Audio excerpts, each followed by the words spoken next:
حضرت عثمان غنی کا دور تھا، وہ ملحد شخص آیا، اس نے ایک سوال کیا، اس کا سوال سننا۔ اس نے کہا مسلمانوں یہ بتاؤ، تمہاری ایک قرآن میں آیت ہے، اللہ کہتا ہے میں ہر چیز پر قادر ہوں، کیا یہ آیت موجود ہے؟ تو سب نے کہا ہاں یہ آیت موجود ہے۔ اس نے کہا پھر سوچ لو۔ اس نے کہا ہم نے پڑھا یہ آیت موجود ہے۔ اس نے کہا میرا سوال سنو، یہ بتاؤ اللہ ہر چیز پر قادر ہے؟ مسلمان نے کہا اللہ ہر چیز پر قادر ہے۔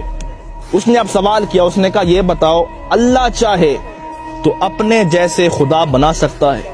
ایسا اس نے سوال کیا کہ تمہارے قرآن میں آیت ہے کہ اللہ ہر چیز پر قادر ہے، اب یہ بتاؤ اللہ اپنے جیسا خدا بنا سکتا ہے؟ اب لوگ اس کا کیا جواب دیتے؟ اگر کہتے ہاں تو توحید خطرے میں تھی، اگر کہتے نہ تو قرآن خطرے میں تھا۔ لوگ بڑے پریشان ہوئے، آخر فیصلہ ہوا اس شخص کو قتل کر دیا جائے۔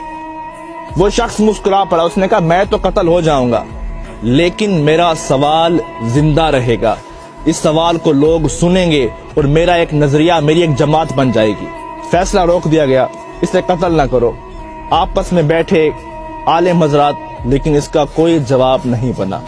ایک بوڑھا شخص بیٹھا تھا، اس نے کہا تیرا کیا سوال ہے؟ آ تجھے علی کی چوکھٹ پہ لے چلتا ہوں۔ وہ چل پڑا، علی کی دہلیز پر پہنچے، مولا علی باہر گئے ہوئے تھے، باہر لوگوں کا ہجوم تھا، سوال ہی ایسا تھا۔ مولا علی شیر خدا واپس آئے، دیکھا لوگوں کا رش تھا، آپ نے پوچھا کیا وجہ ہے؟ اس نے کہا یہ غیر ملحد شخص ہے، خدا کو نہیں مانتا، اس کا ایک سوال ہے۔ آپ نے کہا بتاؤ۔ اس نے کہا علی سوچ سمجھ کے جواب دینا، سوال بڑا مشکل ہے۔ مولا علی نے کہا آج تک کوئی ایسا سوال ہی نہیں بنا جو علی کو مشکل میں ڈال سکے۔ اب وہ شخص سامنے ٹھہرا تھا، اس نے کہا علی سوال یہ ہے، آپ کی قرآن میں آیت ہے اللہ ہر چیز پر قادر ہے؟ آپ نے کہا ہاں ہے۔ اس نے کہا میرا سوال سنو، یہ بتاؤ اللہ اپنے جیسا اور خدا بھی بنا سکتا ہے؟ مولا علی مسکرا پڑے، کہا اس سوال کے لیے تم نے مجھے باہر بلایا، اب اس کا جواب سنو۔ آپ نے کہا ہاں اللہ چاہے تو اپنے جیسا خدا بنا سکتا ہے، کئی خدا بنا سکتا ہے، لیکن فرق یہ رہے گا وہ جتنے بھی خدا بنائے گا وہ سب اس کی مخلوق ہوں گے، خالق پھر بھی وہ اللہ ہوگا۔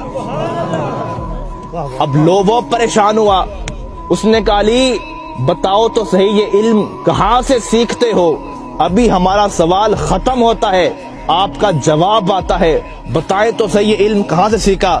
اب مولا علی کا فرمان سننا، کہا سنو ھذا صفت العلم ھذا لعاب رسول اللہ، یہ مصطفیٰ کی لعاب کا اثر ہے کہ علی کائنات کے راز کھول کے رکھ دیتا ہے۔ اس شخص کی چیخ نکلی، اس نے کہا جس کے لعاب سے علی بنتا ہے، جس کا علی ایسا ہوگا اس کا مصطفیٰ کیسا ہوگا، اور جس کا مصطفیٰ ایسا ہوگا اس کا خدا کیسا ہوگا۔